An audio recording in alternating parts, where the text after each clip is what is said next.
საკალმახე მეურნეობის გაკეთება დიდი ხანია ვფიქრობდი მე ამის გაკეთებას, მაგრამ პრაქტიკულად 1-4 წლის წინ დავიწყე. ამის მშენებლობა ჯერ გავაკეთე სალიფსტე მეურნეობა და შემდეგ უკვე მთლიანი საკალმახე ცეცხლის საშუალებით. აგროკრედიტის საშუალებით, შეღავათიანი ცეცხლის საშუალებით. წარმოშობით ამ სოფლიდანა ვარ, მე თეთრიწყაროს რაიონის სოფელი საღარაშენიდან, მაგრამ დაბადებული ვარ თბილისში. სწავლაც იქ მივიღე, მათემატიკურ სკოლაში დავიწყე და მე ინსტიტუტში სამშენებლო ფაკულტეტზე და თითქმის ეს მთელი პერიოდი სანამ აქ ჩამოვიდოდი, სამშენებლო სამუშაოებს და ამ სამუშაოებს ვაკეთებდი მთლიან. მაგრამ გულით მინდოდა რომ ჩამოსულიყავ, იმიტომ ძალიან მიყვარდა სოფელი, კედმის ყოველ ზაფხულს აქ ვიყავით ხოლმე და ეს ადგილები მით უმეტეს რაღაც ახლა საკალმახე. ჩემ პირველ რიგში სახლი ავაშენე, შემდეგ კი საკალმახე დავიწყე. უკვე მესამე წელია, მეოთხე წელია უბრალოდ რაც ვაწარმოებ კალმახს. ნავიცი რა. ცუდად თუ კარგად მაინც ვაწარმოებ რაღაცებს. დიდი ყურადღებაა საჭირო საკალმახე მეურნეობის ქონისაც ძალიან დიდი ყურადღება. 1000 ბაქტერია, 1000 პარაზიტი, 1000 ავადმყოფობებია, რომელიც თევზს ხდება. 6 ადამიანია დასაქმებული.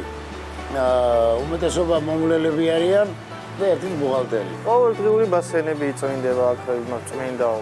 მაგრამ ყოფილი ვარ და თან უფრო ისა დაინტერესებული ვარ ამ მოვლასი და იმაში ათევებთან მომწონს მუშაობა. გასაღება უფრო ადგილობრივ ბაზარზეა რეგიონში თითქმის მარტო ჩემი საკალმახია და ამიტომ გასაღების პრობლემა მე არ მაქვს, უფრო მარნეულის რაიონი, ბოლნისის რაიონი და დმანისიდანაც კი ჩამოდიან ხოლმე და მე არ. წარმატება ჯერჯერობით ბევრი არ მაქვს. მაქსიმუმი 40 ტონა, ალბათ 50 ტონა წლიური, მაგრამ განსაზღვრულია 100-120 ტონაზე საკალმახე. და ალბათ იმედია მალე მივაღწევ მაგას. ეს შენობა არის ინკუბატორი სალიფციტე.